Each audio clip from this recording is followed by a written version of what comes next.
வணக்கம். இப்போ இன்றைக்கி நான் காடு சார்ந்த இடமான மருத நிலத்தில் இருக்கேன்.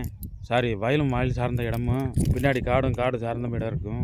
மருதமும் முள்ளையும் கலந்த நிலம். இது அறுவடை பணியெல்லாம் முடிஞ்சு என்ன அப்படியே வந்தேன். நம்ம கோயிலுக்கு முன்னாடி உள்ள கண்மாக்கரை இதுக்கு பேர் கண்டங்காத்தான் கண்மாக்கரைன்னு சொல்கிறது. அங்கே வந்து ஒரு வீடியோ போடலாம் அப்படின்னு வந்தேன்.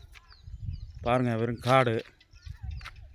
காடுனா வறல் நில காடு, செழிப்பான காடு கிடையாது. மழை காலத்தில் கொஞ்சம் செழிப்பாக இருக்கும், அப்புறம் ரொம்ப வறட்சியாக தான் இருக்கும். இதான் எங்கள் வாழ்வியல் சூழ்நிலை இதான் எங்கள் வாழ்வியல் இடம். இந்த மண்ணில் இருந்தால் நாங்கள் பிறந்து வளர்ந்தோம். பார்த்துக்குங்க. இன்னொரு விஷயம் என்னென்னா, நாங்கள் எதுக்குமே பெருசாக ஆசைப்பட்டது கிடையாது. ஏன்னா வயல் சார்ந்த இடத்துலையும் காடு சார்ந்த இடத்துலையும் தான் இருப்போம்.